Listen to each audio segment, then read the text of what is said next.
Alors, j'aime pas beaucoup parler de moi, donc vraiment en 2 secondes, parce que la présentation était suffisante, je pense. Donc, éditeur de site, pourquoi?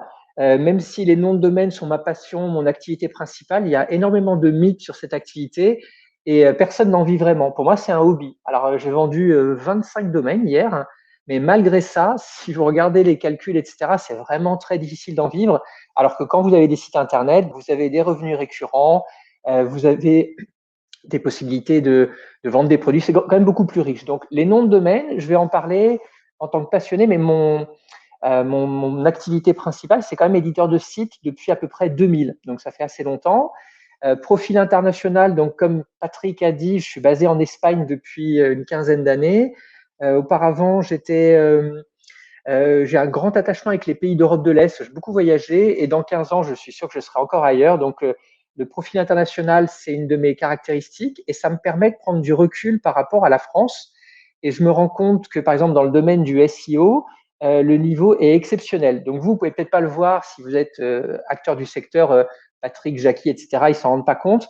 Mais moi, je peux comparer avec par exemple, les Tchèques que je connais très bien, ont un excellent niveau à l'école, sont meilleurs que les Français dans l'industrie, etc. Mais le SEO est pas au même niveau. Alors, il y a bien Alan Kladix, là qu'on connaît tous, qui est basé à Prague, mais souvent des étrangers où il y a des Anglais, des Américains, mais les Français sont extrêmement pointus. Ici en Espagne, par exemple, il n'y aurait pas de comparaison, surtout dans la manière dont est fait de l'industrie, les entreprises, le sérieux. Donc, et c'est pareil pour les noms de domaine. Donc, la France a un petit déficit, à mon avis, pour faire valoir ses atouts, parce qu'on a, je pense en plus qu'on est dans un âge d'or, à la fois dans les noms de domaine et dans le SEO. Et donc en tout cas, c'est mon avis par rapport à ce que je peux faire en tant que voilà, en tant qu'expatrié et par rapport aux comparaisons internationales. Profil académique. Alors pourquoi je mets ce mot académique? C'est parce que c'est pareil, c'est une particularité. La seule chose qui m'intéresse dans notre travail, c'est en fait la connaissance, l'apprentissage, la compréhension. Le business m'intéresse pas du tout. C'est-à-dire que pour beaucoup, les noms de domaine, c'est faire du profit, essayer de gagner de l'argent sur un coup. Pour moi, c'est un flux. J'ai aucun attachement au nom de domaine. Ce qui m'intéresse, c'est le secteur, c'est comprendre tous les jours un peu mieux les besoins des gens, c'est les interactions. Et donc, c'est pour ça que j'ai mis ça. Donc, académique, vraiment, tout m'intéresse. Je ne vais pas rater un bout des conférences d'aujourd'hui parce que voilà, le savoir m'intéresse davantage que la mise en pratique, même si ensuite, les entrepreneurs que vous êtes tous m'intéressent pour voir comment ça se passe. Mais personnellement, j'ai très peu d'activités et je n'ai pas vraiment grand intérêt. Dans le secteur des noms de domaine, les gens m'appellent la concierge. Je pense que c'est une bonne définition. En gros, j'essaye d'être au courant de tout, de participer, mais je ne fais pas de transactions importantes. En tout cas, ce n'est pas mon objectif. Donc, spécialisé dans les noms de domaine depuis longtemps maintenant, passionné, c'est sûr.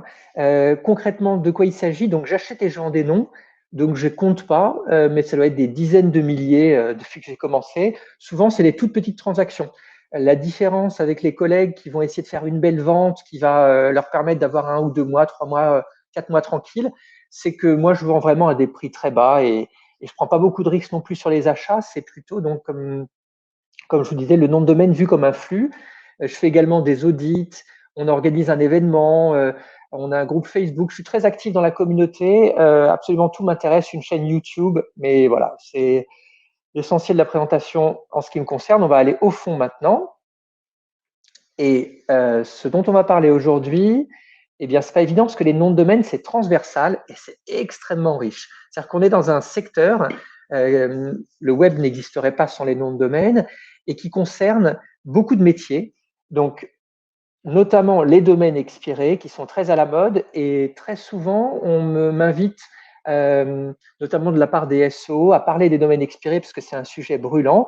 Et j'ai choisi aujourd'hui de les évoquer, surtout dans les questions que vous allez me poser, mais je pense que les référenceurs, donc ça fait quand même assez longtemps maintenant que je discute avec eux, veulent tout de suite aller à l'essentiel, mais il leur manque un peu de perspective, un peu de recul.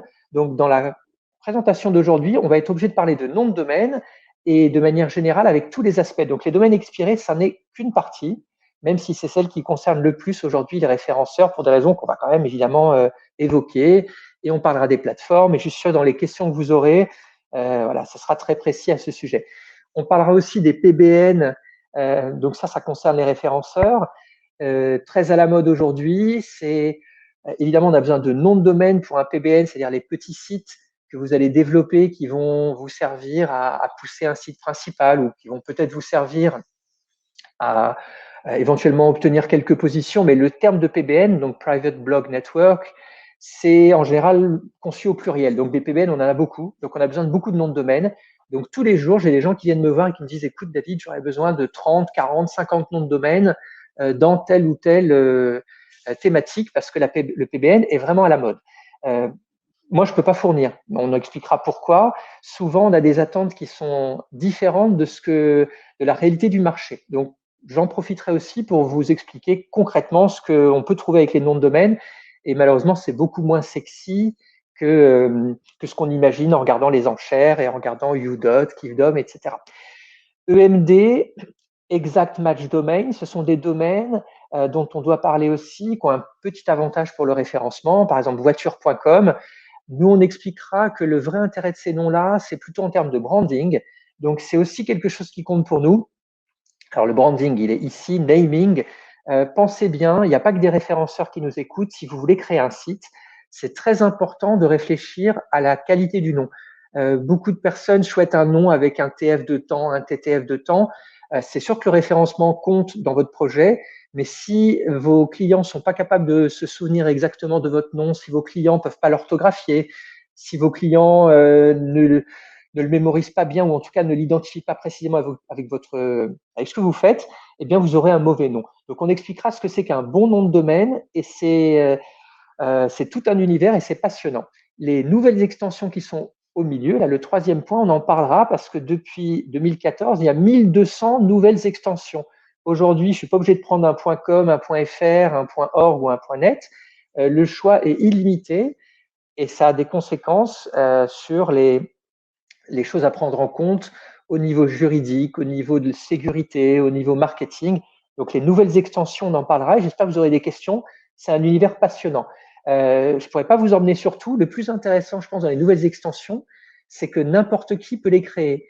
Il y a un ancien référenceur donc, qui était très actif dans la communauté, qui a aujourd'hui l'extension .best. Donc, il est à la tête d'une extension et c'est rentré dans un monde qui est vraiment épatant, hein, parce que voilà, vous avez votre propre extension et pas simplement acheter ou vendre des noms de domaine.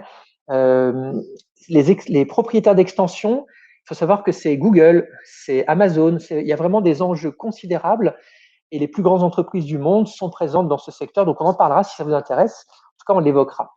La cybersécurité, aujourd'hui, c'est vraiment très facile de voler un nom de domaine. Moi, je n'ai pas cette habitude et je pense que je ne le ferai jamais, mais je pourrais voler des noms de domaine et être en sécurité parce qu'on a en fait, on a un système qui s'est développé comme objet technique au départ, mais qui n'a pas du tout été pensé par rapport aux usages futurs. Personne n'aurait imaginé ce qu'allaient devenir les noms de domaine. Donc, en gros, aujourd'hui, il faut faire très attention à ce que, s'il y a des actifs qui ont une grande valeur, à ce qu'ils soient bien protégés et savoir quels sont les risques que vous pouvez courir. Et par exemple, j'ai un ami dont on va parler, enfin, ou un collègue plutôt, qui s'est fait voler son nom de domaine qui vaut des millions. Alors, l'histoire elle est un peu spéciale, c'est france.com et il faudrait longtemps pour en parler, mais on peut vous voler votre nom de domaine et il faut savoir que quand ça vous arrive, eh bien, il n'y a pas une police, des polices, quelque chose à l'international qui pourrait vous aider. Donc, la cybersécurité est un sujet dont on va parler.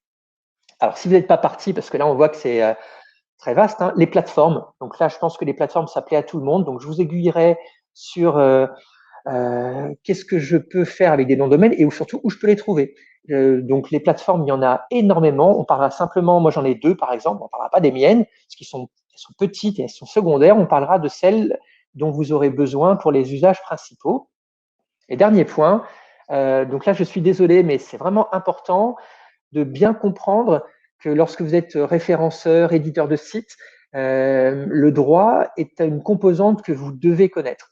Lorsque je suis arrivé dans le secteur du référencement, donc comme Patrick l'a dit, donc je suis membre de l'association SEO Camp et donc administrateur également. J'adore le secteur, moi c'est plutôt mes clients, mais j'étais très étonné dans les groupes Facebook, dans les discussions, du manque de rigueur du secteur par rapport à ce qui peut arriver au niveau du droit. C'est-à-dire, non, non, je risque rien, je fais ça depuis 6 ans et j'ai jamais eu de problème. Ça se passe pas comme ça. Je vous assure, en fait, moi, les gens viennent me voir quand il y a des problèmes, justement. Mais je le vois, c'est tous les jours. Vous avez, pour un nom de domaine expiré à 15 euros, eh bien, des amendes de, je sais pas, 15 000, 20 000, 30 000 euros. Alors, le risque est modéré, hein, c'est peut-être une chance sur 1000 que ça vous arrive, mais plus vous avez d'activité, plus vous prenez de risques, plus les conditions de ces grands malheurs, parce que ça peut être vraiment très compliqué, sont susceptibles de se produire. Donc, on parlera des bases dont on a besoin d'avoir pour le droit des marques et des noms de domaine. Alors, la première slide, on rentre dans le vif du sujet, on va aller assez vite, mais il faut savoir exactement ce que c'est qu'un nom de domaine. Donc, je vais vous embêter avec un peu de technique, mais en gros, le nom de domaine, donc par exemple voiture.com, moi j'ai mis l'exemple de rêvedomaine.com, qui est un site simplement d'information, hein, c'est un portail sur le sujet. Donc rêvedomaine.com ou voiture.com a été créé comme un objet plus facile à mémoriser qu'une adresse IP. Mais un nom de domaine, c'est juste quelque chose qui vous permet d'accéder à un contenu sur un ordinateur distant. Et les ordinateurs distants sont nommés par des adresses IP, mais c'est compliqué de se souvenir des adresses IP, donc on a créé des noms de domaine pour que finalement on s'en souvienne mieux. Donc je vous ai mis un schéma. Pour les gens qui sont un peu curieux, on va le voir en vitesse, mais en gros, si on prend le niveau 1, je vais sur Firefox, Safari, Internet Explorer, ce que vous voulez, et lorsque je tape un nom de domaine dans mon navigateur, eh bien, ça va interroger un serveur de DNS. Je suis obligé de savoir ce que c'est qu'un serveur de DNS parce qu'on est dans un service un peu technique. Vous allez voir que c'est quand même très simple. Donc, j'interroge un serveur de DNS et son travail, c'est quoi? C'est d'essayer de fournir à Firefox, par exemple, la page demandée.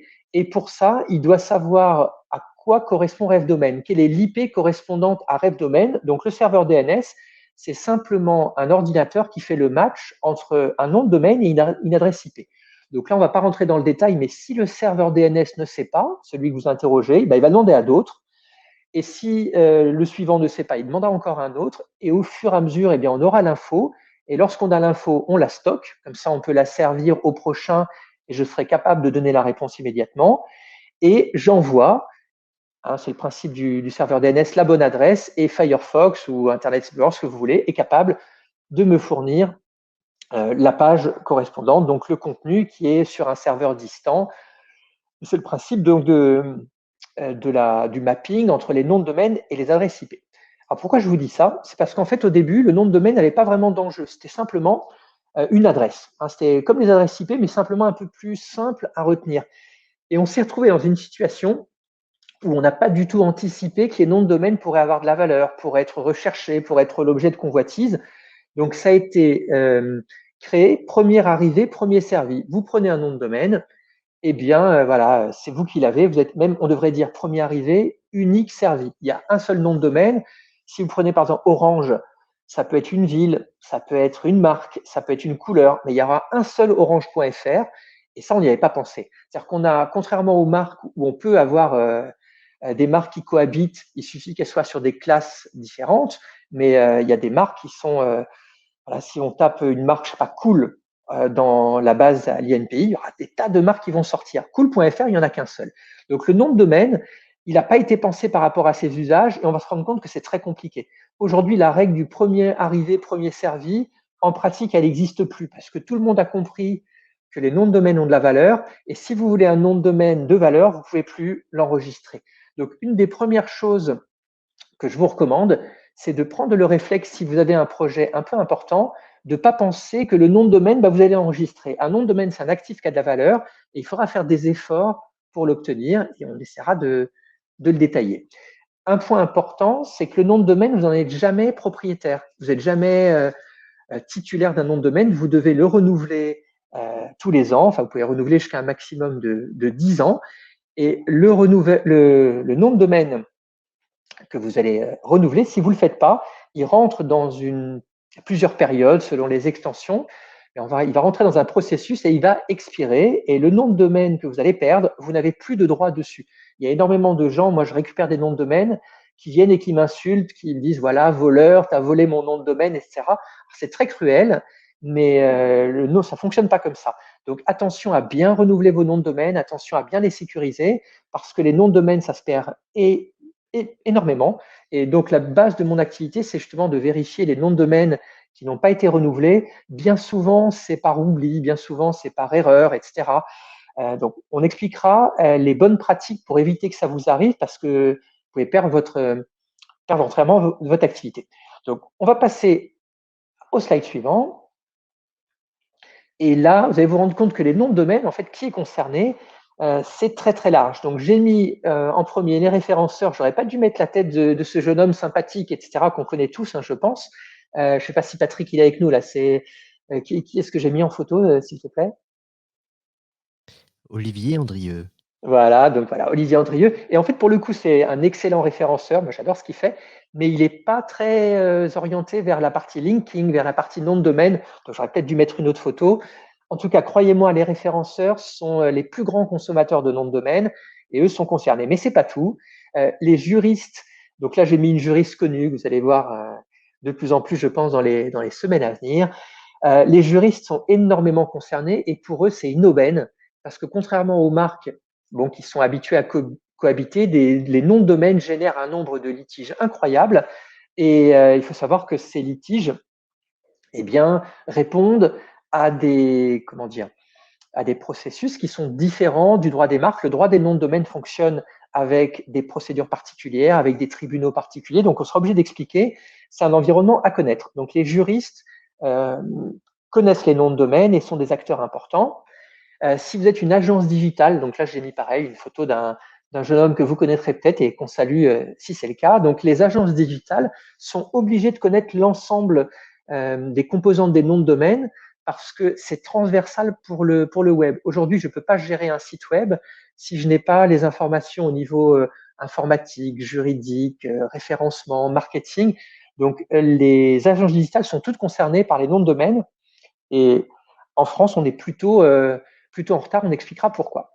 Les experts en naming, alors c'est un point qui est très peu connu, et pourtant, pareil, hein, ce jeune homme que vous avez en photo, tout le monde le connaît passivement. Il a créé le plus grand nombre de marques au monde, Wanadoo, Altadis, Areva, Pôle emploi, toutes les grandes marques qui font partie de notre quotidien ont été créées par ce monsieur qui s'appelle Marcel Botton, qui a la plus belle boîte sans doute du secteur, qui est aussi un passionné. C'est quelqu'un qui fait énormément de chiffre d'affaires, etc., mais c'est vraiment un passionné du secteur. Et lui, lorsqu'il crée une marque, eh bien, il a besoin aussi de tenir compte des contraintes des noms de domaine. Donc aujourd'hui, je ne peux pas faire un brainstorming avec mes amis en me disant, comme on fait dans les startups, voilà mon nom, et ensuite j'irai voir le nom de domaine. Il faut savoir que le nom de domaine est une contrainte très forte lorsque je vais créer ma marque, et c'est quelque chose qui est technique et qui est compliqué et qui est passionnant. Les registrars, donc vous allez me dire, bon, c'est pas très intéressant. Là, j'ai mis la tête d'un quelqu'un que vous connaissez tous aussi, je pense, qui s'appelle Octave Klaba. On n'est pas sur un petit secteur, hein. Si vous prenez les startups ou plutôt les sociétés tech de l'Internet, les licornes, on n'en a pas beaucoup. On va dire qu'on a 5, 6 en France. Alors souvent, il y a des effets d'annonce parce que tel ou tel investisseur a fait une entrée, mais c'est pas de vraies licornes, hein. C'est une extrapolation. Des vraies licornes, il n'y a pas beaucoup. On va dire qu'il y en a 5-6 en France. Et il y a OVH. Et OVH, qui est un registrar, mais pas uniquement, hein, c'est un hébergeur et un registrar, mais on est quand même sur des très gros volumes, des très grosses entreprises.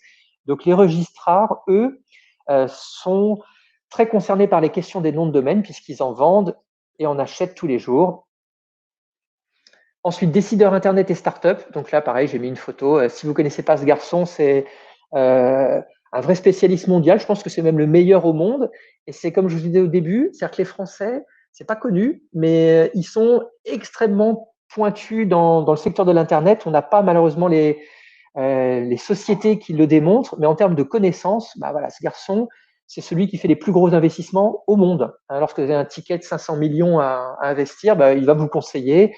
Et on a pas mal de Français dans son cas. Les startups sont concernés par les noms de domaine et vraiment, c'est dommage parce qu'on a une erreur de base. Là, j'ai vu qu'il y a des gens qui veulent créer des sites. On va se dire, on prend un nom de domaine à 8 euros. C'est vraiment une erreur. Ça vous coûtera une fortune ensuite. en termes de communication, en termes d'énergie déployée, pour arriver à expliquer aux gens quelle est votre adresse sur Internet. Et on ne se rend pas compte que le nom de domaine, eh bien, c'est central dans notre activité. Et les startups françaises, si vous regardez au CES de Las Vegas, vous pouvez faire le test, hein, c'est l'événement le plus important. Il a eu lieu il y a quelques jours. Bon, là, c'était online cette année. Il y a eu pas mal de startups françaises, parce que tous les ans, c'est les Français qui sont les plus nombreux. Essayez de retenir le nom et l'adresse de ces entreprises-là, il n'y en a pas une qu'on retient. Parce que le principe des startups et aussi des SEO, c'est je vais dépenser le moins possible au départ, je vais bien travailler et je vais donner de la valeur. Non, non, si vous faites ça, vous commettez une erreur. Il faut que dès le départ, quand vous créez une startup, vous ayez un nom de domaine qui soit puissant. Et ce nom de domaine, il va être très, très rapidement rentabilisé. Donc, on s'adresse aussi aux startups. Et là, malheureusement, on a beaucoup de retard. Étudiants, chercheurs d'emploi dans le digital, les noms de domaine, c'est un secteur en énorme croissance. Aujourd'hui, il n'y a pas de formation qui en parle. Il y a beaucoup d'offres d'emploi, il y a beaucoup d'opportunités. Donc, s'il y a des gens qui nous écoutent et qui souhaiteraient creuser, c'est un secteur très porteur pour des raisons qu'on va évoquer. J'ai mis la photo de quelqu'un qui n'est pas une étudiante. Hein, c'est mon côté un peu vilain que je peux avoir de temps en temps, qui est la responsable de la French Tech. Et voilà, j'en dirai pas plus parce que faut pas, voilà, c'est pas l'objet. Gestionnaire de nom de domaine. Donc aujourd'hui, là vous avez en illustration Tristan Colombet qui a un grand portefeuille de noms de domaine. Ce qu'on veut dire, c'est qu'aujourd'hui, vous n'avez pas un nom de domaine, vous pouvez en avoir des dizaines, des centaines, des milliers, des centaines de milliers, des millions. Donc évidemment, on a besoin de gestionnaires et c'est un métier. Donc les gestionnaires de noms de domaine ont besoin de nous écouter parce qu'il n'y a pas qu'une gestion technique, il faut bien comprendre tous les aspects, SEO, droit, etc., dont vous aurez besoin pour gérer au mieux les noms de domaine. Et aujourd'hui, on a des très gros portefeuilles. Administrateur système et DSI, partie technique essentielle. Donc, je sais que les SEO sont bons en technique. Par contre, parfois, j'ai qu'on vient me voir pour des questions propres au nom de domaine et je pense qu'on n'a pas fait ses devoirs pour justement ces parties-là qu'il faut savoir maîtriser, hein, le TTL, le champ A, enfin, les DNS.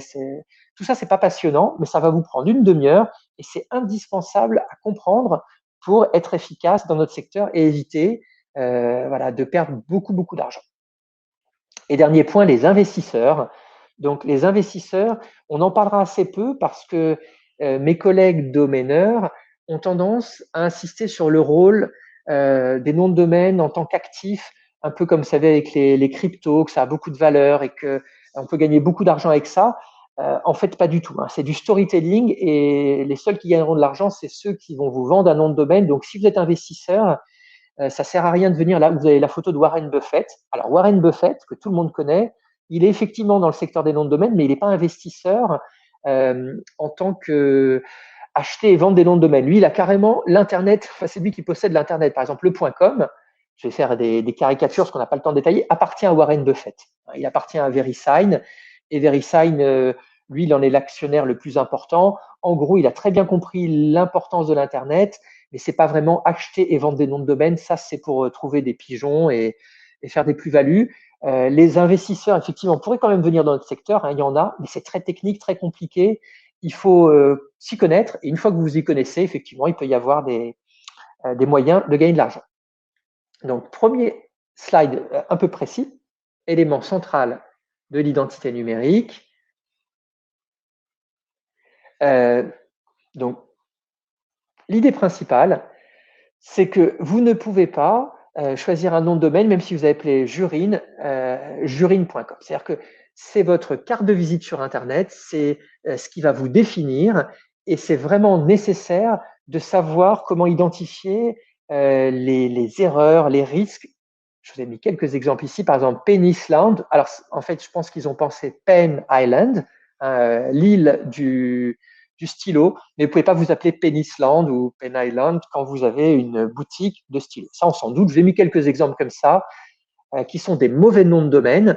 Et un mauvais nom de domaine, eh bien, il y en a énormément et ça vous handicape ensuite dans toute l'activité. Par exemple, vente privée, c'était un mauvais nom de domaine et ça l'a été pendant très longtemps. Alors aujourd'hui, ils ont changé, c'est VP.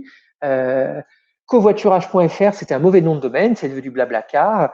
Il y a énormément de cas comme ça qui sont des erreurs au départ où on n'a pas réfléchi, on ne s'est pas posé la question et finalement, il faut changer à la fin. Nous, on va essayer d'expliquer. Donc là, j'ai mis des exemples de noms de domaine mauvais. Par exemple, je change mon bébé.fr. Ça pourrait aller, mais si c'est j'échange mon bébé, du coup, ça ne va plus du tout. Il faut réfléchir à ça auparavant. Donc, on va donner des infos sur bien choisir son nom, sachant que ça a une importance considérable sur votre présence en ligne. Alors, qu'est-ce qu'un bon nom de domaine? Très important, le nom, il doit être mémorisable. Donc, si vous pensez que au TTF, aux liens entrants, etc., ça n'est qu'une partie de ce que vous devez prendre en compte lorsque vous avez votre nom de domaine principal, parce que le nom, il doit d'abord être mémorisable. Un nom efficace, SEO Garden Party, c'est mémorisable. Links Garden, c'est mémorisable, c'est efficace. On peut l'orthographier immédiatement. C'est pertinent également parce que l'extension est adaptée. Aujourd'hui, le piège dans lequel tombent beaucoup d'éditeurs de sites, c'est de se dire, bah voilà, je vais prendre quelque chose de disponible, tiens, il y a une extension sympa, le point, ce que vous voulez. Il y a plus de 1200 nouvelles extensions. Mais le problème, c'est que personne ne va les retenir parce que dans les usages, on n'est pas encore habitué à avoir des noms de domaine avec des extensions exotiques. Donc, vous pouvez le faire pour des projets secondaires, mais pour un site important, le nom, il doit être mémorisable et l'extension fait partie du nom. Donc, le .com, évidemment, tout le monde l'a comme réflexe. Le .fr, c'est très bien aussi. Les autres extensions, ça l'est de moins en moins. Vous avez peut-être des questions, on pourra parler des extensions les unes après les autres si vous voulez, mais de mon point de vue, prenez pas de risque à ce sujet. Il faut qu'il soit court également. Alors, évidemment, tout ce qui est court, c'est plus disponible. Ben, c'est pas grave, ben, vous l'achetez. Moi, j'ai vendu, je vous dis hier, 25 noms de domaine. La valeur médiane, c'était 40 euros. Alors, peut-être pas médiane, mais le mode, en fait, celui qui a été la vente la plus fréquente, 40 euros. Il y en avait même à 30, à 20. Vous n'êtes pas obligé de payer des fortunes pour avoir des noms de domaine. Et aujourd'hui, on peut acheter un nom de domaine un peu plus cher que le coût d'enregistrement. Et d'ailleurs, ne vous faites pas avoir avec les nouvelles extensions, parce que vous allez payer quelques euros pour votre nom de domaine en .website, par exemple, ou .money, ou .imo. Vous avez toutes sortes d'extensions, ce que vous voulez. Mais la deuxième année, on va vous demander 50 euros, 80 euros. Faire très attention, ce n'est pas des entreprises à but non lucratif qui créent ces nouvelles extensions, c'est des gens très malins, uniquement des fonds d'investissement, des investisseurs, etc., qui essayent de trouver un moyen de placer leur argent, mais ce n'est pas des spécialistes du secteur. Hein. C'est vraiment les nouvelles extensions à piège parce que ça vous coûtera plus cher au final. Je vais vous donner un exemple. Il y a une extension qui est le .gay, un GAY hein, pour la communauté gay, lesbienne, etc. Si je cherche un nom de domaine en .gay, finalement, je vais payer un petit peu plus cher, qu'un .com, mais ça sera le cas tous les ans. Et derrière le .gay, c'est un domaineur en fait. C'est le domaineur lui-même qui a créé cette extension. Il a compris l'intérêt, la valeur de ses actifs. Et en gros, que vous achetiez rencontre.gay ou rencontregay.com, vous allez payer le même prix. Aujourd'hui, il ne faut pas croire qu'un nom de domaine, ça vaut 8 euros, en tout cas avec les nouvelles extensions. Donc attention, c'est un piège. Pertinent, hein, vous vous doutez qu'il faut qu'on sache vous identifier. Donc ça, c'est important. Moi, j'évoque juste un ensemble de choses. C'est beaucoup plus compliqué que ça. Là, je vous mets Blaise Pascal. Hein, je pense que tout le monde avait reconnu la photo. Vérité en deçà des Pyrénées, erreur au-delà. Moi, j'aime bien cette citation parce que vous avez une règle générale, mais il faut s'adapter à chaque situation. Et c'est ça qui est compliqué. Si vous allez en Allemagne, c'est plus du tout les mêmes conditions qui font qu'un nom de domaine est bon. Par exemple, en Allemagne, si j'ai pas un point DE pour l'Allemagne, eh bien, je vais me tirer une balle dans le pied, je vais perdre le capital confiance que pourraient me donner les internautes locaux parce qu'ils n'aiment pas le .com, ils n'aiment pas les nouvelles extensions, il faut que ça soit un point DE. Ça, on ne le sait pas forcément et dans chaque pays, en Chine par exemple, on fonctionne de manière très différente.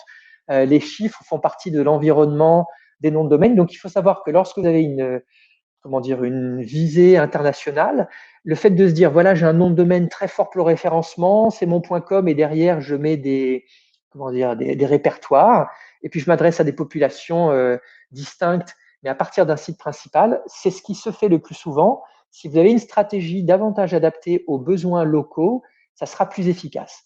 Alors, vous allez me dire, nous, on connaît tous les exemples qui font que les Américains, en fait, on les appelle en management interculturel les handicapés de l'interculturel. Eux, en fait, ils ont le .com et ils pensent que tout le reste du monde, c'est une extension de leur marché d'origine, mais ils ne se rendent pas compte finalement de l'importance de l'adaptation.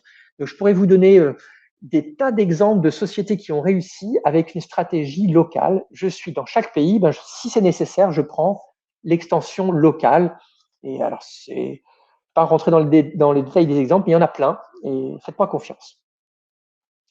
Les enjeux maintenant. À peu près, David. Pardon? Il te reste 10 minutes. Il me reste 10 minutes, super. Très bien, merci de m'avertir. Donc, les enjeux maintenant. Moi, je n'ai pas beaucoup de slides, contrairement aux autres, donc on est dans les temps. Première idée sur les enjeux. Donc, on a bien compris que l'un des enjeux de bien comprendre les bonnes pratiques du nom de domaine, c'est le référencement. Et dans le slide suivant, on va davantage le détailler. Donc, les noms de domaine, en fait, me permettent surtout d'avoir des liens. C'est très compliqué d'avoir des liens qui pointent vers mes sites. Donc, si j'ai des noms de domaine qui ont eux-mêmes des liens, eh bien, il suffit que j'utilise ces noms de domaine, soit avec une redirection, soit de manière préférable en les développant avec des PBN ou autres pour récupérer l'impact de ces liens. Mais ce n'est pas tout. Le taux de clic, c'est vraiment essentiel. Il faut comprendre que aujourd'hui, être bien classé dans Google, si personne ne clique sur votre résultat, ça ne vous servira à rien. Et on dépense énormément d'argent en SEA, en achetant des liens sponsors, mais il faut savoir que si vous avez un nom de domaine qui est attirant, eh bien, toute chose égale par ailleurs, on aura plus facilement tendance à cliquer sur ce nom de domaine qui évoque quelque chose qui est efficace que sur un nom de domaine à rallonge qu'on n'aimera pas. Donc, aujourd'hui, le taux de clic, on le voit avec tout ce qui est putaclic dans les médias, etc. C'est très, très important. Le CTR, à mon avis, c'est la base de l'Internet. Et aujourd'hui, si on veut générer des clics, il y a plein de choses, mais le nom de domaine, clairement, vous donne un atout. Donc, autant bien choisir son nom de domaine, ça vous coûtera moins cher pour les ads, etc. La e-notoriété, si j'ai envie de vendre en ligne, eh bien, si je veux une marque qui inspire confiance, elle aura beaucoup plus de chances d'être efficace si j'utilise un nom de domaine puissant, un nom de domaine pertinent. Donc là encore, dans la confiance que vous allez engendrer, le nom de domaine est central. Efficacité des dépenses de communication, comme je vous ai dit, vous démarrez avec un mauvais nom de domaine, ça vous coûtera une fortune pour arriver au même résultat que si vous aviez démarré avec un nom de domaine efficace. Conformité juridique, ça c'est un aspect où là, il n'y a rien à gagner, mais par contre, il y a beaucoup à perdre. Les bonnes pratiques de nom de domaine vous évitent d'avoir des procédures qui vont vous faire beaucoup de temps, beaucoup d'énergie et accessoirement beaucoup d'argent. Donc, les enjeux juridiques, c'est surtout éviter les grandes erreurs. Et c'est pareil pour la cybersécurité. Alors, il y a des cas amusants, sympas, où par exemple, un prisonnier s'est libéré parce qu'il avait fait du cybersquatting, c'est-à-dire qu'il avait recréé le nom de domaine de la prison, et puis il avait créé un email, et il avait envoyé un email à la juge qui a demandé sa libération parce que voilà, il s'est fait avoir. Donc, il y a des cas amusants comme ça. La cybersécurité, c'est pas que des risques, mais globalement, les noms de domaine sont plutôt porteurs de soucis que vous pouvez avoir. Il y a une marque de lingerie qui a disparu, enfin, eux disent ça, Chantel, je crois que ça s'appelait, à cause de soucis de cybersécurité qu'ils n'ont jamais pu bien gérer, et ça conduit à leur perte. J'ai une question, David, oui, dans le chat. Donc, tu parlais de quel nom de domaine acheter. Il y a une question qui est, c'est du coup, est-ce que tu priorises des endroits pour acheter les sites des enregistreurs? Alors, c'est ça. Justement, en fait, j'avais prévu cette question, et je vais donner des ressources à la fin qui répondent à toutes ces questions. On a un petit e-book, il n'y a pas de pub, il est gratuit, on ne va pas collecter votre email, ça. Vous l'avez juste, vous avez les infos. Et effectivement, par exemple, le registrar, c'est vraiment très important. Aujourd'hui, je dis ça simplement en mon nom, et pas dans le nom de l'X Garden ni SEO Garden Party. Par exemple, il ne faut pas aller chez OVH. OVH, c'est un très bon hébergeur, leur métier, c'est les serveurs, etc. Mais c'est pas son métier. Donc, il faut choisir un registraire dont c'est le métier, des gens qui ont cette activité à titre principal. Donc, j'en propose beaucoup. Tout le monde connaît Internet BS. Internet BS, par exemple, c'est son métier, il n'est pas cher et je le recommande. Maintenant, ce que je recommande, c'est plutôt d'acheter des noms de domaine, c'est-à-dire non plus de les enregistrer, mais de les acheter. Et là, il y a des plateformes, il y a des solutions, et c'est plutôt dans le document dont je vous parlerai dans les slides suivants que vous aurez les réponses. Mais s'il y a des gens qui ont des questions précises, je pourrais répondre du tac au tac. Actifs de valeur qui s'achètent et qui se vendent. Donc, mon but, c'est de vous dire, je ne vais pas enregistrer un nom de domaine, je vais l'acheter. Donc, les noms de domaine expirés, on est tous d'accord. Pour le référencement, ça a un impact énorme. Et on voit, si vous allez chez Udot en ce moment, vous verrez Il y en a qui sont en vente en permanence chez Kingdom, chez Dropcatch. C'est quelque chose qui est, qui est acquis. Donc, je vous recommande d'en acheter, pas de les revendre, mais d'en acheter plutôt que de les enregistrer. En ce qui concerne les noms de domaine qui vous rendent riche, là, je vous ai mis des photos de présentations américaines qui vous expliquent en 2 heures comment vous allez faire un revenu. Alors là, on vous dit, on a gagné 250 000 $ en achetant, en revendant des noms de domaine. Donc là, on va gagner du temps. C'est que du bidon. C'est des vendeurs de rêves. Ça n'a aucune valeur. C'est des gens qui comprennent absolument rien au secteur, mais qui sont très bons en marketing. Donc, oubliez ça. Achetez des noms de domaine si vous n'avez pas d'utilité, juste parce que vous pensez que vous allez gagner de l'argent avec, vous pouvez oublier. Et donc, je suis à mon dernier slide, avant les présentations. Sécurité informatique et juridique, voilà des choses essentielles à connaître. Première idée, risque de vol de nom de domaine. Ça peut arriver. Donc, soyez très prudents. Comme ça, je l'ai dit, OVH ou des gens dont ce n'est pas le métier, c'est très facile aujourd'hui de venir dérober un nom de domaine. Donc, quand vous êtes une entreprise d'une CAC 40, évidemment, vous ne serez pas chez OVH. Vous avez des registrars qu'on dit corporate, qui sont bien plus rigoureux dans la gestion de ces actifs. Et le vol ne va pas arriver. Mais vous pouvez être concerné et du coup, faites très attention. Le piratage d'un Gmail, par exemple, et une demande de transfert, et hop, votre nom de domaine disparaît. Et ensuite, pour le récupérer, c'est très, très compliqué. Donc, savoir que c'est… Nous, on ne peut pas en parler, ça serait l'occasion de faire… il faudrait des heures pour aborder ces sujets, mais il faut savoir que ça existe et il faut être intéressé dans le choix d'un bon registrar, quitte à payer un petit peu plus cher. Par exemple, il y a des Français qui s'appellent Netim. Internet BS, c'est les Bahamas, c'est un grand groupe international, c'est un fonds derrière. Voilà, Netim, ils sont français, c'est leur métier. Et si vous allez chez eux, je n'ai pas d'action chez Netim, aucun intérêt à vous le dire, sauf pour vous donner ce conseil. Gandhi, Gandhi, c'est son métier. Voilà, vous ne prenez pas de risque en principe chez Gandhi, même si je préfère Netim. Protection contre le cybersquatting et contre les attaques. Il y a la partie vol, donc qui serait plutôt technique, et il y a la partie juridique. Le cybersquatting, c'est un vrai problème. Si vous créez votre marque, faites très attention, surtout s'il y a des enjeux, à ce qu'il n'y ait pas des gens qui profitent de noms de domaine que vous n'auriez pas enregistré, par exemple le .fr, vous prenez que le .com, vous avez laissé le .fr. Quelqu'un va enregistrer le .fr, va créer par exemple un catch-all qui lui permet de recevoir des emails. Et si des personnes se trompent en envoyant un email au .fr, puisque c'est souvent un réflexe et non au .com, eh bien peut-être que des informations stratégiques vont être, je dirais, saisies par des concurrents. Et ça peut aller très loin. Par exemple, Vinci, le groupe de construction, a perdu 8% de sa valeur en bourse, tout simplement parce qu'il y a un petit malin qui avait enregistré Vinci .group. Le .group, c'est une extension, une de ces 1000 nouvelles extensions. Et il avait fait un communiqué de presse à Bloomberg en disant, voilà, on a un gros problème avec Notre-Dame-des-Landes pour la construction de l'aéroport, c'est une catastrophe, etc. Donc, en fait, il avait fait croire qu'il était un cadre de chez Vinci. Il y a eu des rumeurs qui sont parties chez Bloomberg et l'action immédiatement a perdu 8%. Pour ceux qui aiment la finance, c'est la valeur de l'entreprise qui perd immédiatement 8%. C'est dramatique. Donc, faites très attention. Le cybersquatting, bien prendre des services de surveillance, ça vous coûte pas cher.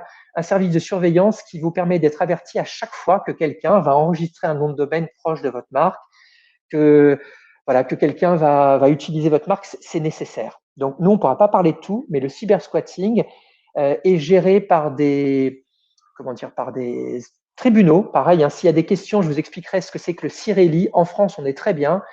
On a une procédure qui est très rapide, qui est très efficace, mais il faut un .fr. Si jamais vous avez un .com, là, c'est compliqué. C'est compliqué parce que ça coûte très cher et parce que c'est géré au niveau supranational. Alors, je vais vous donner des références. J'espère que j'ai évoqué plein d'aspects et qu'il y en a qui vont vous intéresser. Sur ce site rêvedomaine.fr, vous allez trouver quoi? Ce e-book que j'ai réalisé. Donc, vous pouvez le télécharger. Je ne prends pas vos emails, comme je vous ai dit. C'est vraiment un partage d'infos sur tous les aspects dont vous aurez besoin pour les noms de domaine. Ça commence par SEO. Donc, je suis sûr que les référenceurs vont être contents de voir quelles sont les plateformes, quels sont les techniques, quels sont les succès, etc. Mais ça vous parle de tous les autres aspects que j'ai évoqués aujourd'hui. Et il y a une cinquantaine de fiches.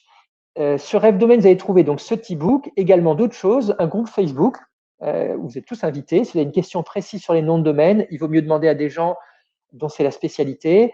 Une chaîne YouTube. Alors, est-ce que j'ai mis d'autres choses? Un livre que j'ai écrit il y a un moment, donc que vous pouvez trouver là-bas. Annuaire des acteurs, publications professionnelles, etc. Site d'information. Donc, vous avez tout ça. Et donc, de mon côté, j'ai terminé. Je suis sûr qu'il y a des questions parce que finalement, on a parlé de manière très générale. Et donc, vous allez voir, moi, je suis passionné partout, donc poser des questions sur tout. J'aurai normalement un avis, ou au moins, si je ne sais pas, je pourrais vous dire qui c'est. Donc, je vous laisse la main, soit Patrick, soit Jackie, pour les questions, en espérant qu'il y en ait quand même. Ou vous deux, vous en aurez de toute façon. Alors, merci beaucoup, David, surtout déjà. C'était très Je clair. t'en prie. Je t'en prie. Merci, Jackie.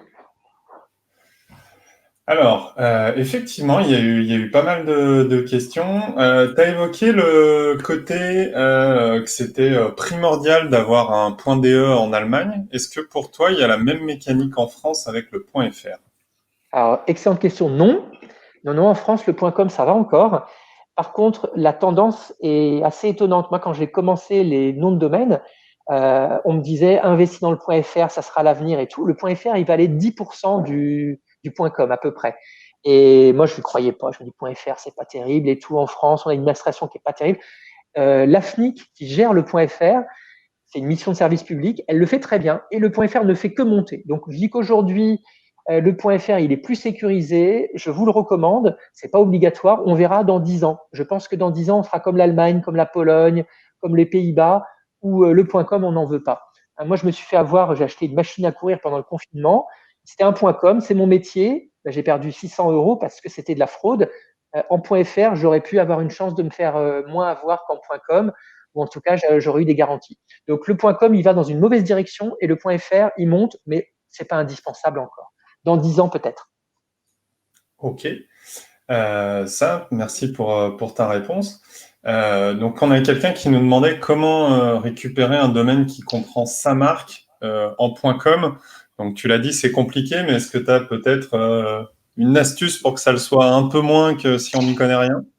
Alors oui, en fait, je vais donner une réponse qui est décevante, mais le droit des noms de domaine est différent du droit des marques, donc il faut être habitué à à cohabiter. Donc la personne n'aura aucun droit, en tout cas pour les Américains qui gèrent ça, sur un nom de domaine, donc c'est très très compliqué. On peut faire quand même une demande, ça s'appelle une procédure UDRP. Donc la procédure UDRP comprend un arbitre ou trois qui va décider si cette personne-là peut récupérer ou non le nom de domaine. Il faut savoir que ça coûte 1 500 $ simplement la procédure. Ensuite, il faut payer quelqu'un qui va le faire. Donc, c'est quelque chose qui va coûter des milliers d'euros. Et il n'y a pas d'autre moyen d'avoir un nom de domaine en .com que de passer par cette procédure. Et attention, en France, on est très protecteur des marques. Les Américains, ils n'ont pas du tout la même conception. Par exemple, moi, je me rappelle de France 2 et France 3.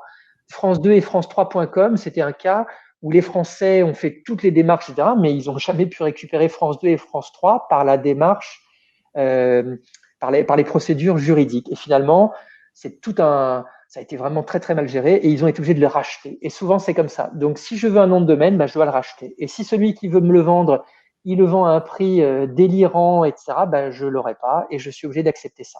Ou alors l'UDRP, dont je vous ai parlé, qui est une procédure qu'on appelle extrajudiciaire. Ce n'est pas juridique, ce sont des arbitres. Et la seule chose que vous pouvez avoir, ce n'est pas des dommages et intérêts, c'est juste le non, oui ou non. D'accord. Alors, on a pas mal de questions un petit peu orientées sur le côté SEO. Je vais pour l'instant me focaliser dans celles que je te transmets, vraiment sur celles très nom de domaine pur et dur. Alors, j'ai vu passer quelques questions, donc tu peux peut-être préciser ça, sur la différence entre un achat de NDD et un enregistrement, et puis quelqu'un qui demandait aussi, faut-il obligatoirement avoir acheté son NDD? Voilà. Très bonne question. En fait, cette distinction, elle va de moins en moins avoir lieu parce que finalement, qu'on l'achète ou qu'on l'enregistre, qu'est-ce que ça change? On a un nom de domaine. Et si je vais chez OVH, par exemple, aujourd'hui, Si je tape quelque chose, ils vont me mettre en avant toutes les nouvelles extensions qui sont en fait en vérité des achats parce que ça vous coûte pas cher, mais ensuite vous paierez plus cher. Donc moi, je fais plus cette distinction entre achat et enregistrement parce que maintenant, les registrars vous proposent aussi d'acheter des noms de domaine sur le second marché. Vous vous en rendez pas compte. Hier, j'ai la responsable d'une formation digitale dans laquelle je travaillais qui me disait, je comprends pas, chez OVH, on me dit 2 900 € la première année, plus 9,99 les autres années. En fait, elle n'a pas compris que OVH, lorsqu'elle va prendre le nom, elle ne va pas l'enregistrer, elle va l'acheter à quelqu'un. Mais ça devient de plus en plus transparent. Donc aujourd'hui, oui, j'achète un nom de domaine. Vous pouvez l'obtenir chez Cedo, chez Afternic, chez Dan, c'est-à-dire des boutiques dont c'est le métier, mais de plus en plus, les registrars vous proposent de les acheter. Le plus grand registrar au monde s'appelle GoDaddy. Et GoDaddy, il a vraiment toute la brique, verticalement, il propose tout. Il propose d'enregistrer des noms de domaine, mais il est aussi propriétaire de millions de noms de domaine qu'il vous met en vente. Il est propriétaire de la plus grande plateforme d'achat et vente qui s'appelle Afternic. Donc tout ça, ça va être fusionné. Donc il vous faut un bon nom de domaine et vous embêtez pas si c'est acheté ou enregistré parce que ce sera au même endroit, mais il faudra le payer cher. Si vous avez un bon nom de domaine pour 8 €, il y a un problème, à mon avis. D'accord.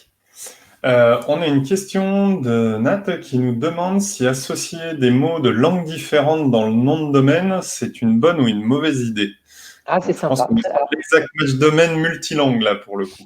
Alors, moi, j'aime bien. En fait, il faut que le nom de domaine soit mémorisable, soit efficace. Si on sait écrire, par exemple, je sais pas, le terme moda pour mode, c'est mieux que mode, ça évoque plus de choses. Rent pour louer, c'est plus sympa que location. Donc, si je fais, je sais pas moi, rent et puis un mot en français, c'est pas mal.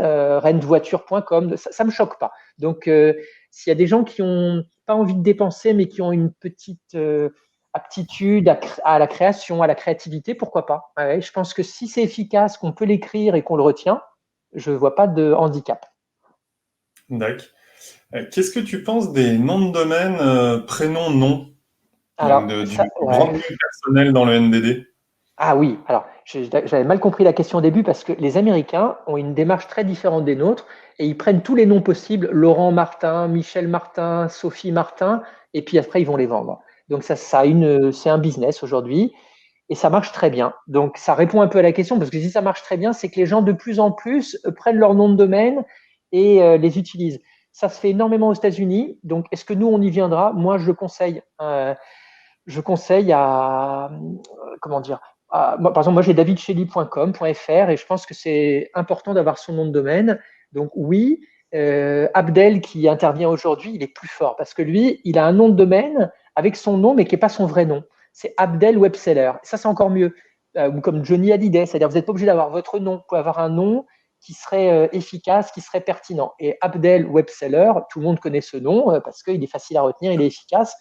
Et il y a plein de gens qui croient qu'il s'appelle Abdel Webseller. Hein. Il s'appelle bien Abdel, mais il ne s'appelle pas Webseller. Donc on peut faire ce genre d'innovation. On a des questions sur l'aspect local et puis ça tourne beaucoup autour du côté branding, comme tu l'as vu. Et du coup, par exemple, est-ce que pour un NDD local, il vaut mieux avoir quelque chose comme service plus ville ou pour toi, il faut travailler son branding de marque pure et dure? Qu'est-ce que tu préconises? Très, très bonne question. Moi, je pense que le nom de domaine, en fait, vous n'êtes pas obligé d'en avoir un seul. C'est important d'avoir une marque chapeau. Ensuite, vous pouvez avoir, si vous êtes actif sur une ville, un nom de domaine qui aurait un usage particulier. Mais pour mon nom principal, je préfère quand même une marque forte qui va vous ouvrir davantage de perspectives pour évoluer. Plus simplement, Fleuriste Lyon. Donc, je préfère m'appeler, avoir un nom évocateur sur les fleurs ou même pas, qui permettent de rattacher ça au monde des fleurs et derrière d'avoir des petits sites et de demander aux pros que vous êtes vous de s'arranger pour que ces sites fassent le taf.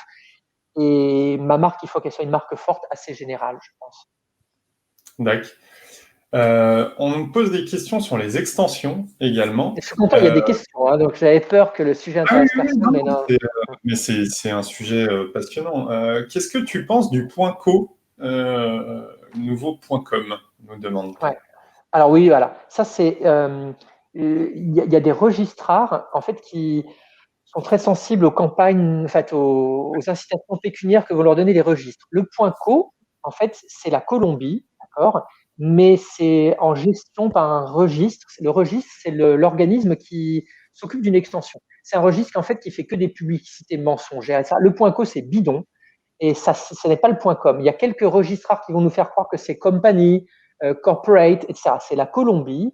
Et c'est plutôt une mauvaise idée parce que vous allez avoir une déperdition de trafic par rapport au .com. Donc les gens ne comprendraient pas que vous ayez un .co. Donc je pense que c'est pas bon, sauf si vraiment vous n'avez pas le choix. Et c'est pareil que le .io. Les startups vont aller vers le .io, d'accord. C'est surtout parce qu'elles n'ont pas envie de dépenser de l'argent pour avoir un domaine sympa. Donc le .io, il va être à l'enregistrement disponible. Le .co, c'est pareil. Mais pour moi, ce sont des mauvaises extensions et qui sont gérées par des mauvais registres. Au début, c'était pas mal. Mais ces registres-là ont juste pour but de se faire du profit. Ils ne font pas les efforts pour que l'extension soit bien gérée. C'est important, hein. Le DE, il est bien parce qu'il est bien géré. Aujourd'hui, le DE, c'est la référence. Le .co, c'est pareil, c'est cet univers GoDaddy dont je vous ai parlé, je ne vais pas rentrer, mais c'est des fonds, c'est aucun intérêt. Donc attention à ce que ça deviendra. Ok. Donc ça, qu'est-ce qu'on avait d'autre comme question? Est-ce que tu as d'autres registrars qu'Internet BS à conseiller, peut-être? Moi, j'aime bien. Donc, alors, il faut conseiller des Français. Je pense qu'on est tous d'accord que en France, on bosse bien. On a besoin d'avoir quelqu'un qui comprenne nos problématiques. Donc, Yonos One and One, déjà, vous le virez. Celui-là, ça c'est le pire. Regardez, j'ai plus de cheveux à cause d'OVH, à cause de ces gens-là, parce qu'à chaque fois que je fais un transfert, moi, j'ai une marge de 5 euros et je vais perdre mon temps avec des bras cassés avec des entreprises qui fonctionnent très mal. Donc, les Français sont très bien. Donc, je vous ai dit, NetTeam, Internet BS, Gandhi, ça fonctionne bien. Après, il faut savoir qu'il y a très peu de marge. Donc, ces sociétés-là, elles ne peuvent pas s'en sortir en vendant simplement des noms de domaine. Donc, elles auront toute une spécialité. Si vous êtes un grand compte, par exemple, bah, vous allez chez SafeBrands parce que eux, ils vont vous proposer justement quand vous avez des problèmes juridiques.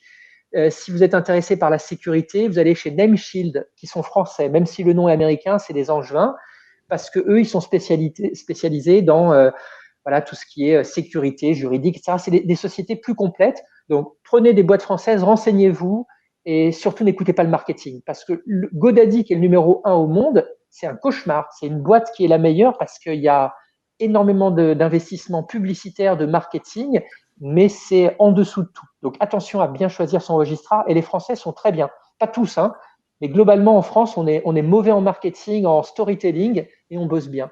Donc, voilà ma réponse. Mais s'il y a des gens qui veulent me demander est-ce que celui-là, il est bien, avec plaisir, je peux le dire en mon nom, hein, pas dans le nom de Jackie. Je veux pas qu'il ait des problèmes. Voilà. Je vais prendre une dernière question de Abdel qui demande donc est-ce que pour toi le fait que les XYZ soient plus touchés par le spam, c'est lié au prix d'achat ou autre chose? Alors, c'est la question, il y a la réponse en même temps, exactement ça. En fait, XYZ, il faut savoir que derrière, c'est un gars comme toi et moi, plutôt comme toi, plutôt entrepreneur, qui a créé le XYZ. Il s'appelle Daniel Degary, c'est un tout jeune, et son seul but quand il a fait ça, c'est de se faire de l'argent. En fait, il ne connaît pas grand-chose, et il a eu une chance énorme parce que Google, lorsqu'ils ont créé Alphabet, a choisi abc.xyz. abc.xyz, ça leur a fait une pub énorme parce que si Google choisit XYZ, imaginez le nombre d'entreprises qui va le choisir. Donc, il a changé toute sa stratégie, il a mis pas cher. Et aujourd'hui, c'est une extension de spam. Et XYZ n'a aucune valeur ajoutée. Elle est très mal gérée. Mais ce Daniel Legary, maintenant, il rachète d'autres extensions parce qu'il a tout compris. Et il fait d'autres extensions spammy avec les bénéfices qu'il a. Mais ce n'est pas des extensions pérennes. Et il faut vraiment passer à côté complètement du XYZ qui est moche, qui est mal géré et qui n'a aucun avenir. D'accord. Eh ben, merci beaucoup David pour toutes ces infos. Il y a encore plein de questions, donc tu as vraiment passé tout le monde. Je suis bien content. Pour aller plus loin, tu l'as dit, donc ton site rêvedomaine.fr. Il y aura également un podcast, comme le disait Jackie, pour poursuivre pour les questions. Et puis pour ceux qui seront impatients, je ne ferai que vous recommander ceci, que j'espère on voit bien. Alors, je suis désolé, j'ai le fond de ma cam, voilà. Qui est donc le livre que David a écrit, voilà, qui est publié en auto-édition. Donc je ne pourrais que vous le recommander si vous souhaitez vous renseigner un peu plus sur cette passion que sont les noms de domaine. Voilà. C'était pas prévu, mais merci beaucoup de cette pub et merci à tous les deux d'avoir donné l'occasion de parler des noms de domaine en général. J'espère que je ne vais pas saouler tout le monde parce qu'on n'a pas parlé que de SEO, mais voilà. Donc c'était à mon avis quelque chose d'utile. Merci et Merci bonne beaucoup. suite alors, voilà.